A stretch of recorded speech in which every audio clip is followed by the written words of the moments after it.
Hey, what's going on, everybody? BDL44 coming at you with another video. All right, so a little Laker news here and there, turning down the Charlotte deal, I guess, or basically don't want to do the deal if it involves Gordon Hayward, whose contract would basically be the bulk of what would be in exchange.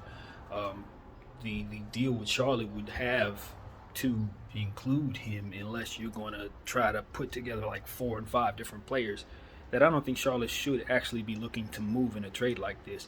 If you're trying to free up cap space, you probably want money to sign um, guys like Bridges and possibly PJ Washington. Essentially, what they'll have to do is give us PJ Washington if they're not going to include um, Gordon Hayward. So that's just not really something I think makes any sense for them. Um, I understand why the Lakers don't want to take on a multi-year deal like Gordon Hayward's. He still has 3 years left on that deal at $29 million. I understand why you don't want to take that. I support not wanting to take that. Um, Problem is, you're not going to get too many deals for Russell Westbrook that look much better. I do understand the Indiana deal is there. So if the Indiana deal is on the table, um, that's obviously one you could look at. The problem is you kind of don't want to tell everybody that you don't want to take the Charlotte deal because then Indiana's going to adjust their package to determine that new market. So to me, unless the Lakers have another deal, which they probably do, several deals around the league that they can look at, that they can weigh against, the Indy deal, then removing the Charlotte deal seems like a really strange strategy to me. So, given the fact that I don't have a whole lot of faith in the front office right now, I'm concerned that they're going to botch this situation with Russell Westbrook. You got to understand that you're not in the advantage spot right now, Lakers, as it pertains to Russell Westbrook's contract, even though it's expiring. And in theory, someone who wants to have an extra $47 million worth of cap space should be enticed to want to bring Russell in so that they can stretch him right away and have that cap space. So I understand why there should be some appeal. But you don't want to overestimate the position that people know that you're in, which is you would prefer to get rid of Russell Westbrook right now. And you don't really care about having $47 million worth of cap space via stretch because you don't want to stretch him. You just came out of a stretch with Luol Deng, and everybody knows that. You know, it's one of the worst stretches of all time. So you're trying to avoid that. The market knows you're trying to avoid that. And so it doesn't make sense to be removing options publicly, to me. But that's just how I think as a strategist in negotiations. However, when it comes to these type of conversations, there's a lot of stuff going on behind the scenes you don't know. So I'm pretty sure they have a few things that they're looking at. So hopefully they are in a position of to make a good decision, and that's where everything breaks down in my head. I just don't trust them. So anyway, all in all, I think Russell Westbrook will be moved. I think Rob Pelinka is capable of making a good decision in this situation as it pertains to getting rid of this guy, and I just hope that the front office allows him the opportunity to do that. And if we can get out of taking on Gordon Hayward's contract, that's not something I'm going to bark at. But if that's the only deal you're able to get, you should probably take it.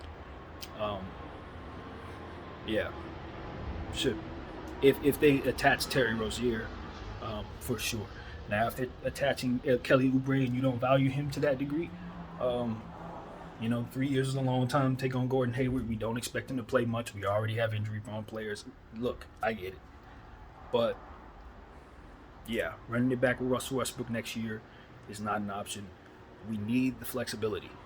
So we need to be able to get other players with that cap space he represents. So if we can get it out of here for a good return, we should do that. If not, then you guys just gonna have to bite the bullet and do the work. Stretch him or whatever is required to get him off the books right away, because that needs to happen. So yeah, man. Malcolm Brogdon. I guess it's a question between, if we're looking at what's presented to us, it's a question of whether you would rather have Malcolm Brogdon and Buddy Yield, or Gordon Hayward and Terry Rozier or Kelly Oubre. Um, and for me, you know, I think it's a no-brainer you take the Indy deal, honestly. After all of that being said, Malcolm Brogdon, even though he has his injury issues, he's younger than Gordon Hayward, and I think his contract is slightly more favorable. Um, and then I look at Buddy Yield, and that's a player that we've wanted for 2 years now. So this gives you an opportunity to acquire him. I think he started to incorporate more things into his game. We saw more playmaking ability, more rebounding ability out of him with the Pacers than you were able to see with the Sacramento Kings. You already know he's a big shooter, a big shot maker, and somebody who can hit free throws fantastically. So if nothing else, even though he's a bit inconsistent, you trust him to be someone that can help you. So I'm a bit higher on Buddy Yield now than I was maybe at the trade deadline, to be honest. So I look at him as a nice acquisition for us, especially if for some reason we lose Malik Monk, which is looking pretty possible right now. I'm hearing that he has a few suitors in the Eastern Conference that are looking at him. So we need to be very careful that it's a very reliable shooter. And you look around these playoffs and you realize, the Lakers had a strength that a lot of these playoff teams didn't have, and that is we tend to hit shots. Like, all things considered, a guy like Malik Monk, he didn't brick too many times when he tossed the ball up. And we were able to close out possessions better than a lot of these teams that I'm seeing in these playoffs right now. So I think a lot of that is credited to Malik Monk's natural ability to hit shots. And I think more teams could use him now, seeing these playoffs, than maybe they realized. So I think the price just went up on the guy.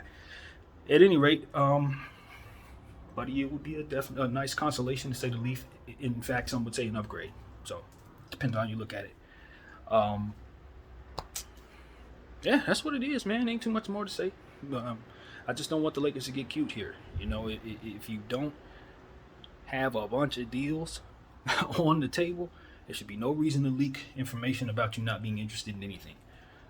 Obviously, stuff that doesn't make any sense, like John Wall plus a pick, or whether Westbrook and a pick for John Wall. If it's not that outrageous, then you probably should keep it on the table. And if you don't want the deal, then just leave it at the leave it at the bottom of the pile. But telling people you don't want it, I think it's a bit presumptuous in terms of what else you think you're gonna get. So that's just what I want to put out there. So anyway, that's it, man. BDL 44. I thank you all for watching. I'm out.